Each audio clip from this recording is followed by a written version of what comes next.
Welcome to Thinking Like a Lawyer with your hosts Ellie Mistal and Joe Patrice, talking about legal news and pop culture, all while thinking like a lawyer. Here on Legal Talk Network.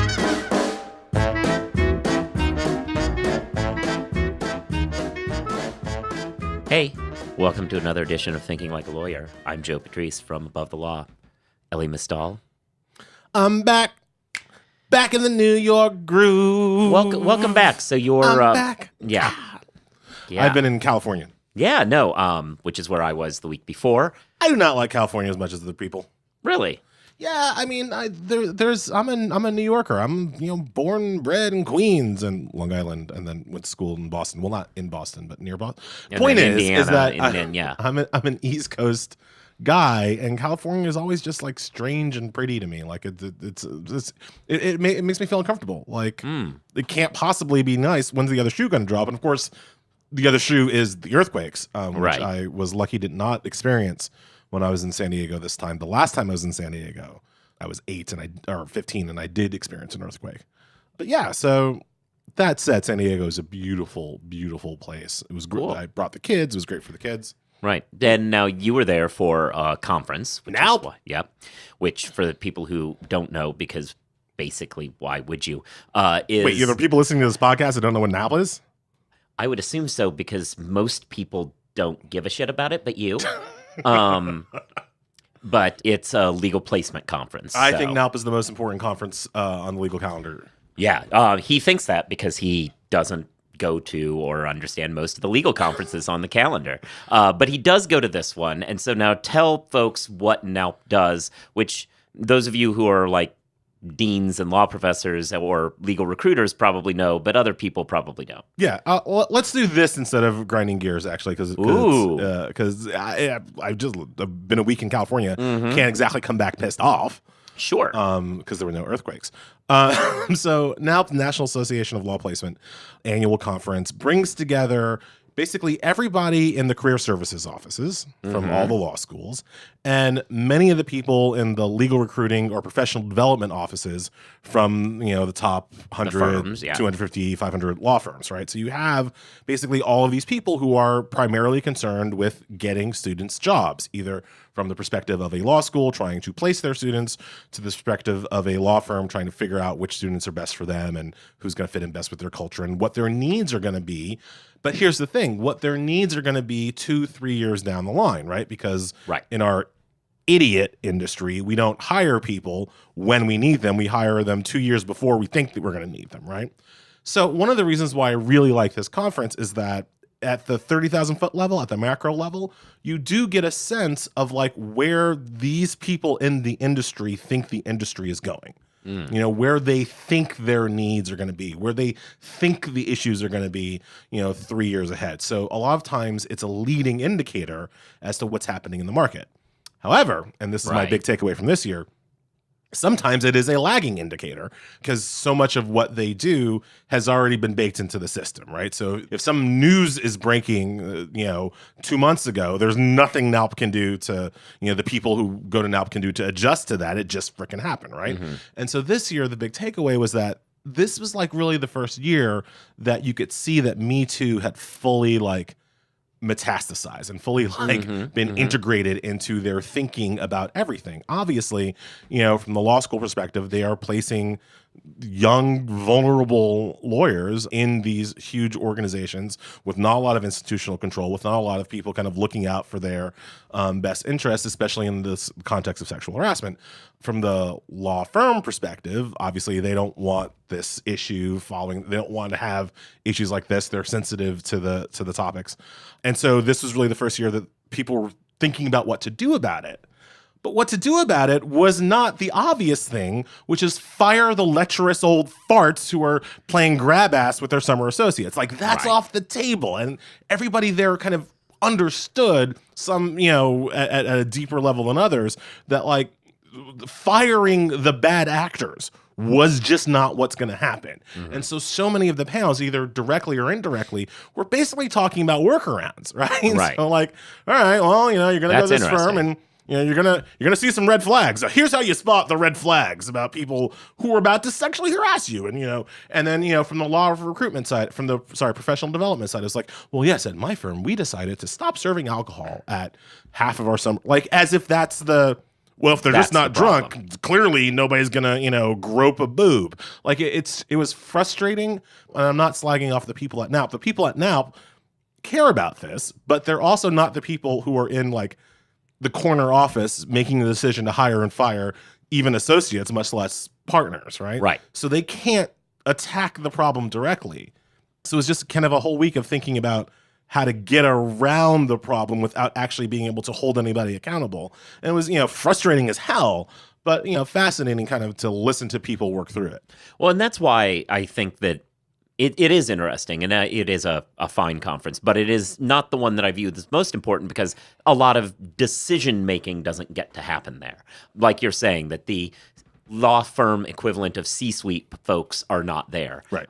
The deans of law schools are not there. At the earlier conference in the year you went to, which was a meeting of law school people, right. You also talked about how Me Too kind of dominated those discussions. But those are folks who can actually take action. Whereas here, it is kind of interesting in it shows where, almost cynically, how the people who work in these firms don't see an opportunity for things to get better. Yeah. This actually plays into, while you were gone, Catherine and I recorded an episode where we talked a lot about some of the issues that are going on in kind of a, not so much sexual harassment, but in gender discrimination route. And the sad takeaway of that was a lot of realization that the idea of just fixing it isn't really where people are. Yeah. And taking knee-jerk reactions to keep the thing going are much more, unfortunately, the call of the day. It's frustrating as hell. Fixing it is not on the table. Yeah. It's almost like people have missed the memo or missed the call on what the real problem is. Oh, see, now that's not fair. Like I appreciate the assist, but good point. So you're right. People have missed a call. And if you're missing calls or spread too thin, interruptions can kill your productivity, but clients demand a quick response. The U.S.-based professional receptionists at Smith AI help law firms screen new clients and schedule appointments by phone and website chat. Plus, Smith AI integrates with your software, including Clio and LawPay.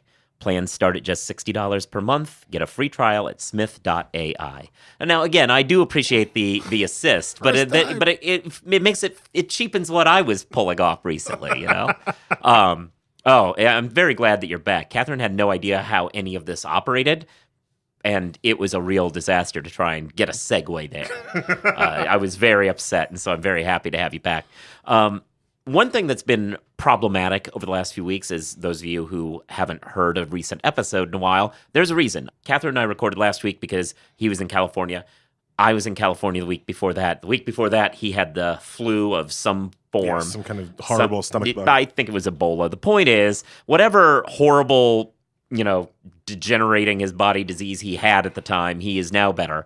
But it meant that we didn't record for quite some time, which means that all those decisions that you all have been emailing about how to make a decision on which law school to attend, we haven't been able to deal with. And we were planning on doing that this week. We learned that the regular day we're going to record, I have to go to a conference, so we weren't going to do it again, but we decided we can't possibly let another week go by, so we're recording on a different day to make sure that we get at least some of these answers out there for you, so you know what's up. So this will probably be the first in a series. We'll probably end up doing a couple of episodes on decisions because we've gotten a lot of emails, a lot of questions, and a lot of them are interesting. So we want to make sure that we answer kind of as many as possible.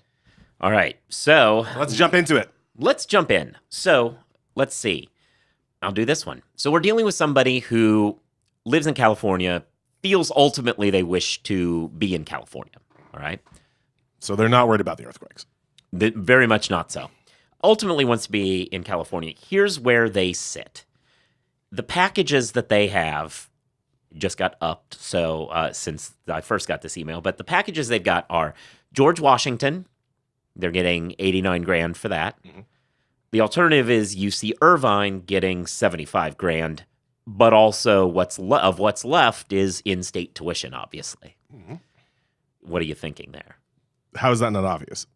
Well, I mean, I'm not sure. Why do you think it's obvious? You said from the jump that the person figures out they want to be in California. They're from California. Right. They want to stay in California. They have an offer from a school in California, and one on the other end of the goddamn continent. Right. Right. So in what universe do you leave your home, fly all the way across country, spend 3 years in Maryland to, right? Because it's George Washington, and it's not Washington with St. Louis. It's George Washington. It's actually George Washington. It's like in D.C. Right. Yeah. So you're going to spend 3 years across the freaking continent for what?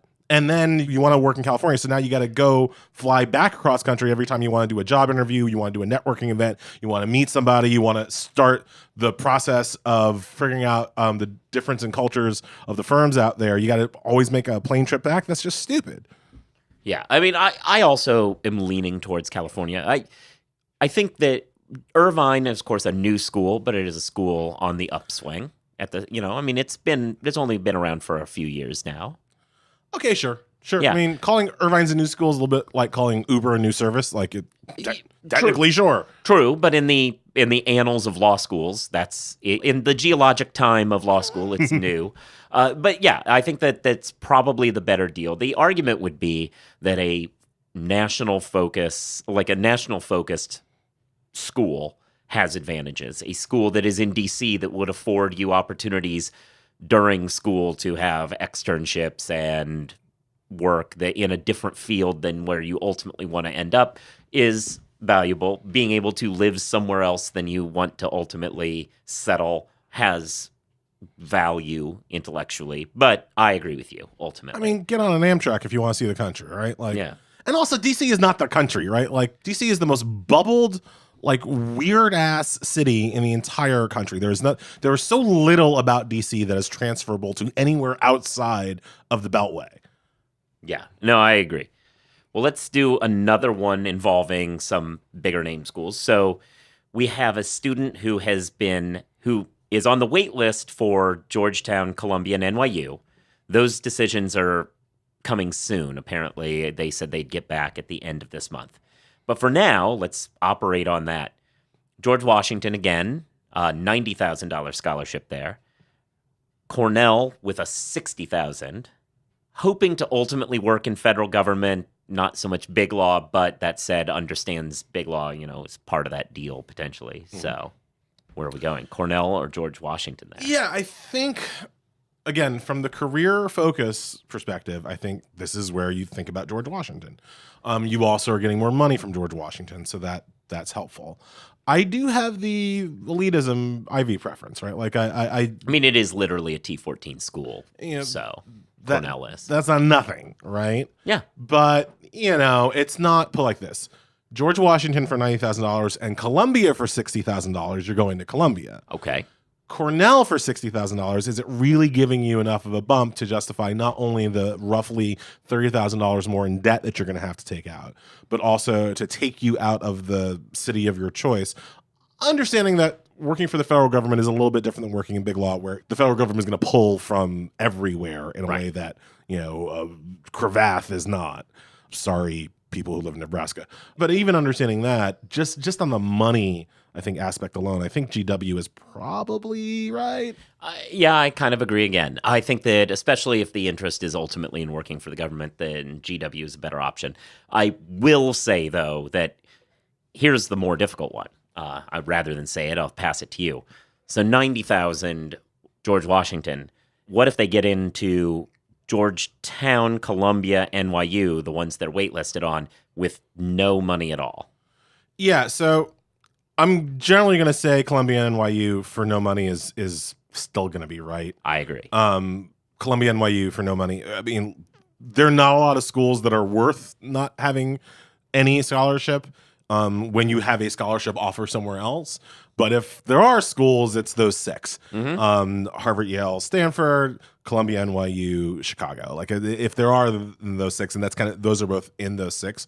Georgetown for no money versus GW for $90,000. That's actually tough. That's a tough question. That's actually tough. And I would probably still go with GW. Okay. Right? Cool. I would probably go. I mean, Georgetown is great, and especially, I mean, it has such a rep for exactly these kinds of, let me put it like this. one of the benefits of going to a law school that has a reputation for doing one thing or another thing well is that a lot of your classmates are also interested in doing that one thing or the other thing well, right? And so you end up meeting people who might end up being colleagues or networking friends or networking opportunities kind of further down the line in a really important way. That said, you're already in DC. George Washington is attracting the same kind of student as Georgetown is, just with a slightly worse LSAT score. And they're giving you $90,000.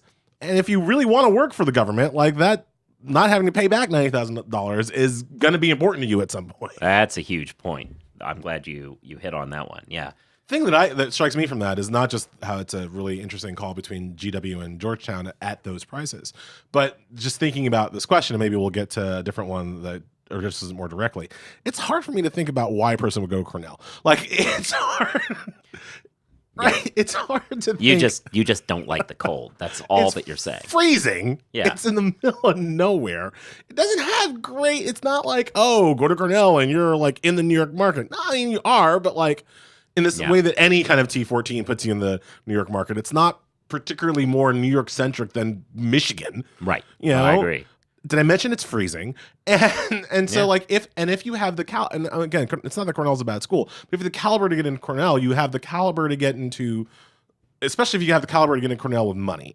You have the caliber to get in Cornell with money. You have the caliber to get into a better school for no money and a worse school for lots of money. It'll be interesting. I'm sure there are scenarios, but like when we get them, it's very rare that I say, no, Cornell's the right choice.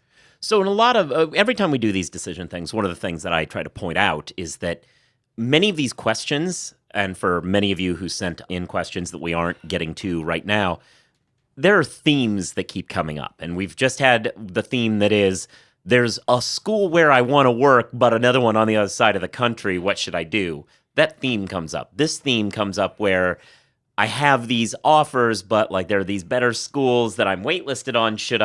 What should I do when that comes? Let's do another one that comes up a lot, which is the where am I in the cycle question. Right. So this person admittedly came into the cycle late.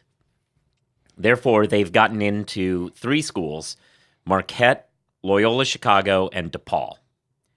So with all the scholarships and everything, it works out that Marquette would basically be a free ride. But not only a free ride, it'd be covered by a local firm, so they would have a place where they would work in the summers. Ooh. Okay. Loyola Chicago, they would be on the hook for $20,000, and DePaul, they'd be on the hook for $8,000, basically. On the other hand, they feel that they just got in really late on places like Michigan, Texas, and Wisconsin that they were also really interested in. Is it time to wait, do this cycle again next year, find something to do in the meantime, go to one of these schools and try to transfer? Where do you think we should be here? All right, so as a theme, I do not like the transfer stories, right? Like as a theme, I think that going into school with the intention of transferring to a better school once things work out so swimmingly your first year at the school you went into, that's placing wishes on top of horses. Mm-hmm. So I'm not a big fan of that as a starting position. Yeah. I guess you would have to kind of tell me, and we would have to know a little bit more about why the person kind of got into the cycle late. Law schools work on a schedule. Those schedules are pretty goddamn obvious. One of the key parts of being a lawyer is to be able to follow instructions and timelines. And so if you got in late because you just kind of didn't understand it, that's almost unacceptable. If you got in late because you honestly didn't know if you wanted to go to law school and you kind of took your time, but now you really feel like you're committed to it, well then taking a year off and like shoring that up might well be the best answer. Making sure you're putting your best foot forward. This is the decision that will mark, a large portion of your legal career. And if you feel like you did not put your best foot forward because it just took you too long to decide whether you wanted to do it at all, but now you're all in, taking that year to make sure that people see you in the best possible light is probably worth it. It's unlikely that your scores are going to get worse, and whatever Marquette was offering you or Loyola Chicago was offering you now, they're not going to offer you again or something substantially similar next year. So it's not like those opportunities go away. But, I mean, you didn't take a gap year between college and law school. Oh, God, no. Right? No. So I don't – the question then becomes like, what do you do for a year? Yeah. No, that's true. So I agree. I think that anybody who's on the, hey, maybe I'll transfer train, that I actually think that's all well and good to feel that way, but it's one of those situations where do not begin a school that you are not comfortable getting a degree from, because things could happen, both in a bad way, you aren't actually as great a student as you thought you were, and you do have to graduate from there, or in a good way. You end up randomly getting married at the end of 1L year, and now you can't leave. Like, whatever it is, there's reasons that can come up that are going to prevent you from potentially leaving, so at least be comfortable. Hope to transfer, but don't take on anything where it'd be an embarrassment for you to end up there. So If I had $1 for all those random marriages that people fall into. I mean, it's certainly happened. Like, at least in my experience around the class, people got together and You make it sound like people are on an ocean and it's like, oh my God, it's a Kraken. Like, it doesn't just show up out of nowhere. yeah, it does. Oh dear Lord, it did, and it was annoying. But your point is look, Yeah. the point is really well taken. I would amplify it this way. Like, nobody, and I mean nobody, wants to hear your freaking story about how, like, you got a degree from here, but really could have gotten there. Exactly. Like, nobody has time for that shit. Exactly. Right? So if you cannot get a degree that you are comfortable kind of plastering on your forehead for the rest of your life, then, and you really think you could have gotten in somewhere better, go and do what you think you need to do to get in somewhere better. So I think the takeaway is, if you think you can get into the other schools, go take your shot. Take a year off, go take your shot. If you are in a position where these are the schools that you're choosing from, I feel like if you're comfortable being in the Milwaukee market, then free school with some summer work and a connections to be built with a firm is probably not a bad idea. Especially because if you really think that you're going to have the kind of grades coming out of Marquette after 1L year that's going to allow you to transfer to Michigan, Right. then guess what? You're going to have the kind of grades coming out of Marquette after 1L year that's going to let you get into the Chicago market if that's where you wanted to go instead of Milwaukee. Yep. I agreed. All right, let's see. We got at least one more, maybe two. Let's try... This is an interesting one. So we're entering the non-traditional student group. Dun, dun, dun. 34-year-old has been in journalism. Then he was a clown. Then he was a... No, just journalism. So, yes. Clown. As we say as ostensibly journalists ourselves. So, and I stress ostensibly. So, 34-year-old journalist looking at Rutgers, which has offered a full tuition. So, living expenses, but, has family connections in New Jersey area, so probably not going to be an issue. Also, then University of Baltimore, $30,000 scholarship with only about, that leaves $1,900 a year he has to cover. So not bad. If you pay $1,900 a year for law school, you're in pretty good shape. So there, it really is, from this person's mind, a question of, coming at it late in life, not really intending to go, take over Cravath. Where do you want to practice is a lot of the decision here. New Jersey, that kind of greater New York market, or is it Baltimore? Greater New York market obviously is more expensive and has more penetration. Baltimore, more things to do, but Baltimore, so where are you DC thinking? market, yeah. A little bit DC market, but yeah. Here's my argument for why The Wire is the superior show to The Sopranos, and it's really close, right? The acting, I would actually say, is probably better in Sopranos, but the writing on the... Yeah. Oh, we're not talking about that. We're talking about Baltimore and Jersey in a different way. Yeah. It's hard for me to say to tell you not to take the money. $19,000 for law school isn't bad. Free is even better. When you're coming at it late in life, you've got other commitments, other bills to pay. Free is free. I would place that highly. Mm-hmm. Second thing you said is that he already has family in Jersey, which then I think makes a kind of interesting question. Are you coming into it late in life because you want to spend more time with your family? Or are you coming to it late in life because you want to get the fuck away from your family? My assumption from coming at it from a journalism thing is this is now a point where my guess is some level of the journalism that they have done has brought them in contact with the legal system in a way that it struck them that this may be a job to get into, which is actually a good place to be. A lot of us enter law with vague romantic beliefs over what law is. Coming from a journalism beat, you actually see the most boring, awful parts of law. And if that still appeals to you, then you actually are in a position where law might be the right answer. So I think it's just going to something a little bit better than hopping around. Right. Okay. So I still think I'm going with free, and partially because of what you just said, right? Like if you're thinking about how the law might augment what you already know from journalism, thinking about what you already know from journalism, how that might augment the law. Obviously, I somewhat value people with the dual skill set of being able to report and to understand the law. That's actually in high demand. That's in high demand, especially in New York City and DC. So like the way this guy has or woman has thought through their options, I think is really smart and really rational. I think they're fundamentally in a position where they kind of they have two good options. One is free, one is $19,000. And $1,900. $1,900. No. Yes, less than $2,000 a year. $1,900. That's a Camry that they gotta sell. Yes. Okay, then the money's not even important. Yeah, I thought it was $19,000. Oh yeah, no, I gathered that you did, which is why I interrupted to point that out. Yeah, no, they're basically both free. Yeah, in a real sense. Yeah. Yeah. Wow. Only good options. Guns ahead.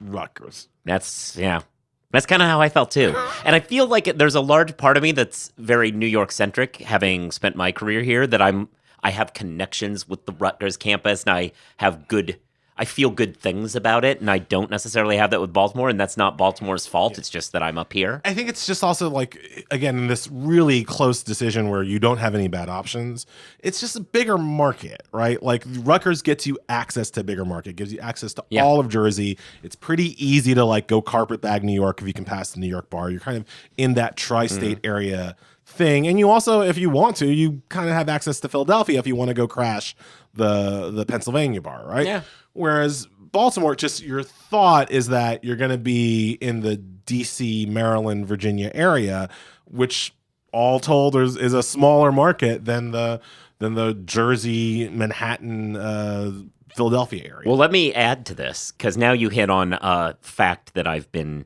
kind of sandbagging, which is very interested in being in a city and not in a suburb.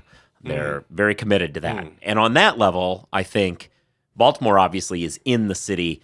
Rutgers is, well, it's hard to, look, it is impossible to say Newark is a suburb. It is not that. It may not be the actual city that it's a satellite city potentially, but it is not a suburb. But that said, I think the theory is that the goal would be to be in New York with that Rutgers degree. Though, as you point out, Philadelphia is entirely an option with that kind of degree too. Yeah. Yeah. I mean, again, look, if these are your choices and if you're 34 years old and you're just coming to this late in life, you've gotten yourself some pretty good options. All right. We are just at 30 minutes. We have one more. All right, let's do a bonus. This one I think is a quick one. So, all right. Interested in technology law, in particular the kind of burgeoning blockchain work that's going on. One of the world's experts in blockchain law and those developments is at Cardozo. Cardozo with a $45,000 a year scholarship, or the University of Florida with a full scholarship plus a $6,000 stipend. Damn. Interesting. I didn't think this one was that difficult. Well, give me your answer. Florida. It's a better school and cheaper.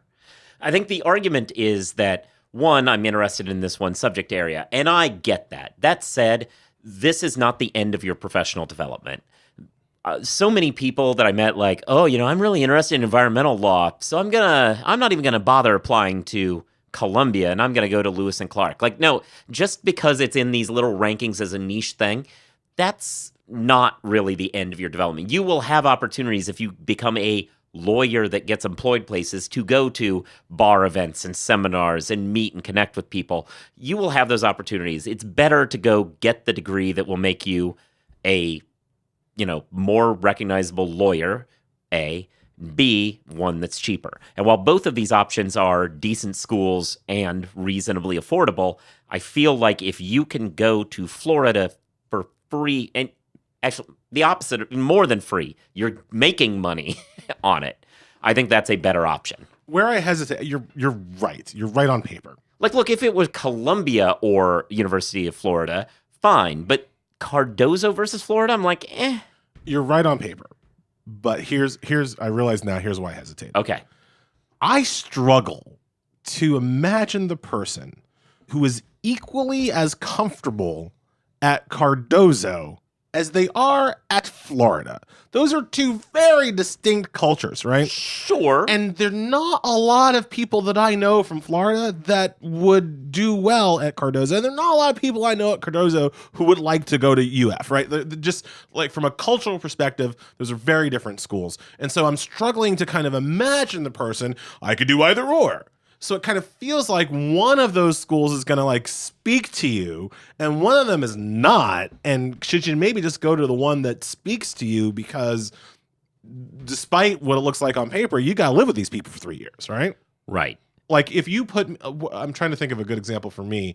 Like if you put me in Chicago, right? In the University of Chicago. Sure. All them Republican motherfuckers.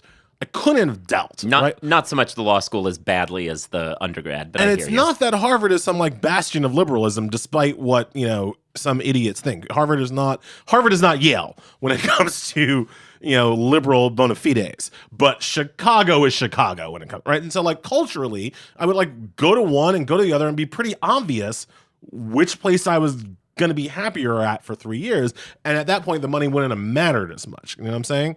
And so I just wonder if this person has visited Cardozo and visited Florida and gotten a vibe from both and really feels like, oh, they could take it either way. If so, your paper argument is absolutely right. My recollection from this one, and I only have my notes, my recollection from this one is that they're originally from Florida, so that's a known quantity to them. Cardozo, I mean, they don't have working elevators there right now, right? Like it, but they make fun of it. Yeah, no, they do. It strikes me as though it's a perfectly fine school. But I also think that if the argument that being made, and I feel like this is the argument being made, the argument being made is Florida, I get all these things, but wouldn't a degree that gets me into the New York market be better? And it kind of gets you into the New York market, but that's a market that's being dominated by NYU and Columbia, as well as the Harvards and all coming in. As well as the top of the class from Florida if they want it. Like exactly. Right? And that's why I'm like, if that's the motivation that being in a national market instead of Gainesville is good for you, it's not that Cardozo's really giving you that huge up. Yeah, you're right that the argument being made is not a good one as between the schools. The argument being made inevitably tilts towards Florida. Right? Yeah, I think so. I mean, I think it is a better school. And we noted recently when the U.S. News rankings came out, Florida's a school very much on the rise. I believe it was the #1 place getter. The argument for Cardozo in this scenario has to be like, I just want to go to Cardozo. I visited Cardozo. Right. I like Cardozo. I like the professors. I like the people. I like the sit. Like that has to be your only argument at that point. Right. But I don't think it should be, I know right now I want to be a tech lawyer and this is a great tech person, because people will come at this from different directions. And it's not like they don't know what a motherboard is in Florida. Right. Okay. Yeah. No. Exactly. There will be people there. I don't know what a switchboard is or a motherboard is, but at Florida they know. You'll find somebody. Fair enough. Yeah. No. So I'm leaning towards Florida is what I'm saying. Seems as though Ellie's saying probably, unless you feel there's a distinct cultural difference that pushes you towards being more comfortable at Cardozo, and ultimately comfort is a huge deal and probably the most important one, provided you consider the level of debt you hope to live with as part of your comfortability. Yeah. No, free is the most important one, and then comfort. Right. Well, I mean, no, not necessarily, right? You were already saying earlier today that you would turn down large chunks of scholarship to go to one of the big six for free, potentially. I mean, for full cost, potentially. So that is part of the comfortability scale, too. I mean, you're right. I also wouldn't take a job in the Trump administration. Just because I have standards doesn't mean that I'm an idiot. Oh, okay. When it comes to money. Yeah. All right. So I also am an idiot when it comes to money, but not because of this. Right. Okay. So with that said, thanks for this. We will have a few more of these in our next episode because we have plenty to go through. I am going to, again, thank Smith AI for sponsoring the show. I'm going to say that you should read Above the Law, follow this podcast, subscribe to this podcast, give reviews to this podcast, write down things, not just stars, because it helps us get seen by more people. You can also follow us on Twitter. I'm at Joseph Patrice. He's at LENYC. We are, Submit some more stuff, some more decisions, since we're going to do some more. Yeah. Well, no, we still have enough to go for a year to come. However, if you are going to submit more, please just make the subject line the decision, so it's a lot easier for me to filter them. Several people didn't, which is why it's been kind of a challenge. Yeah, again, law school is really going to value you following instructions. So that's true. Use this as an opportunity. Also, if you're a law student listening to this podcast, don't forget that we have a deadline coming up for your law review videos. Oh, yeah, which is not as boring as it sounds. It is not just you site checking things. He means law review spelled VUE. It's your funny videos. Don't forget to send those. Yeah. So you should listen to other LTN podcasts, listen to The Jabot and Book of Business here. You should be, I think that's everything now that I think about it. All right, cool. Bye. All good. If you'd like more information about what you've heard today, please visit LegalTalkNetwork.com. You can also find us at AboveTheLaw.com, ATLRedline.com, iTunes, RSS, Twitter, and Facebook. The views expressed by the participants of this program are their own and do not represent the views of, nor are they endorsed by, Legal Talk Network, its officers, directors, employees, agents, representatives, shareholders, and subsidiaries. None of the content should be considered legal advice. As always, consult a lawyer.